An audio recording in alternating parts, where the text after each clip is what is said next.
예제. 다음 그림과 같은 평면 도형을 직선 L을 회전축으로 하여 1 회전시킬 때 생기는 회전체를 그리시오.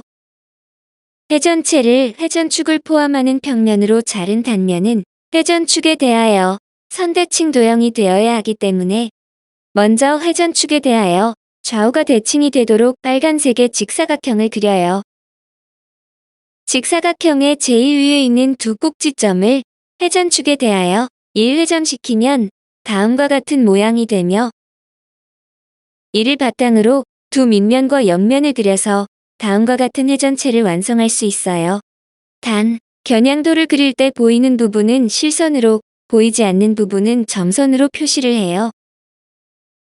참고로 주어진 직사각형이 회전축에 대하여 일정한 거리만큼 떨어져 있기 때문에 가운데가 비어있는 회전체가 만들어지며, 이렇게 완성된 모양은 마치 두루마리 화장지 모양과 비슷해져요. 직사각형을 한 변을 회전축으로 1회전시키면 원기둥의 모양이 된다고 했어요. 하지만 이처럼 대각선을 회전축으로 1회전시키면 어떤 모양의 입체 도형이 될까요? 바로 앞의 경우와 같이 먼저 회전축에 대하여 좌우가 대칭이 되도록 빨간색의 직사각형을 그려요. 처음 주어진 초록색 직사각형과 대칭시킨 빨간색 직사각형에 대하여 대칭축의 수직이 되는 선분을 두 직사각형의 변과 만나도록 다음과 같이 그어요. 이렇게 그은 선분들은 회전체의 단면이 되는 원의 지름이 됩니다. 회전축에서 선분들의 끝선들을 이으면 입체 도형의 외형 윤곽선이 되며, 이를 바탕으로 다음과 같은 회전체를 완성할 수 있어요. 여기서도 보이지 않는 부분은 점선으로 표시를 해요. 이 입체 도형은 윗부분과 아랫부분이 서로 같은 대칭 구조가 됩니다. 예제. 오른쪽 그림과 같은 직각 삼각형을 직선 L을 회전축으로 하여 1회전시킬 때 생기는 회전체를 평면으로 자를 때 다음 중 단면의 모양이 될 수 없는 것은?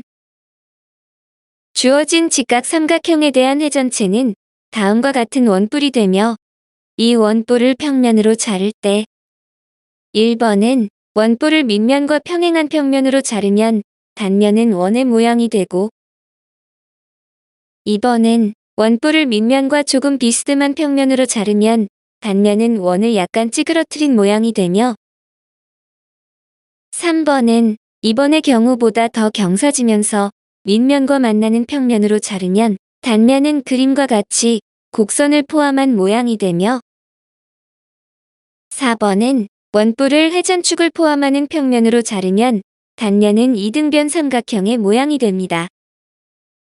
하지만 5번과 같은 사다리꼴 모양의 단면은 만들 수 없어요. 따라서 5번이 정답이 됩니다. 참고로 이와 같이 원뿔에서 만들어질 수 있는 도형인 원뿔곡선에 대하여 알아볼게요. 원뿔곡선이란 원뿔을 그것의 꼭지점을 지나지 않는 평면으로 잘랐을 때 그 단면에 나타나는 곡선이에요. 원, 포물선, 타원, 쌍곡선이 원뿔곡선에 해당해요. 다음 그림을 보면 원뿔곡선의 의미를 파악하기 더 쉬울 거예요. 합동인 두 원뿔의 꼭지점을 일치시키고 상하의 대칭을 이루도록 위치시킨 후 이를 평면으로 잘랐을 때의 단면의 모양을 살펴보면, 먼저 원뿔의 밑면과 평행한 평면으로 자를 때 생기는 단면에 나타나는 곡선은 원이 되고, 다음으로 밑면의 평행한 평면을 모선에 평행하기 전까지 기울여서 자를 때 생기는 단면에 나타나는 곡선은 타원이 되며, 이 타원의 모양은 원을 위나 아래의 방향으로 늘리거나 줄여서 만든 모양을 연상시키면 됩니다. 이번엔 모선의 평행한 평면으로 자를 때 생기는 단면에 나타나는 곡선은 포물선이 되며, 글자 그대로 대포를 쐈을 때 대포알이 날아간 궤적의 모양을 연상시키면 됩니다. 끝으로 모선의 평행한 평면보다 더 기울어진 평면으로 자를 때 생기는 단면에 나타나는 곡선은 쌍곡선이 되며, 서로 대칭이 되는 한 쌍의 곡선을 말해요. 여기서 포물선은 중3에 올라가면 2차 함수를 배우면서 다루게 되고, 원은 고1에 올라가면 원의 방정식에서, 타원과 쌍곡선은 고2에 올라가면 선택 과목인 기하에서 배우게 됩니다. 예제.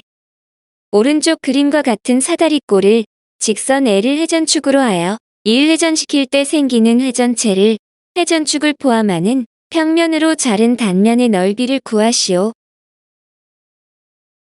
주어진 사다리꼴을 회전시키면 회전체는 원뿔대가 되며 1 회전축을 포함하는 평면으로 자른 단면은 등변 사다리꼴이 됩니다. 등변 사다리꼴의 밑변과 윗변과 높이는 다음과 같아요. 따라서 단면이 되는 등변 사다리꼴의 넓이를 구하면 2분의 1 곱하기 괄호 8 더하기 4 괄호 곱하기 4이므로 이를 약분하여 간단히 하면 24제곱센티미터가 됩니다. 예제. 오른쪽 그림과 같은 평면 도형을 직선 L을 회전축으로 하여 1 회전시킬 때 생기는 회전체를 회전축의 수직인 평면으로 자른 단면 중에서 가장 큰 단면의 넓이를 구하시오. 주어진 평면 도형을 회전시키면 이 회전체는 두 원뿔대를 위아래로 붙여 놓은 모양이 됩니다. 마치 마트에 가면 구입할 수 있는 바나나 맛 우유의 모양을 연상시키면 되겠네요.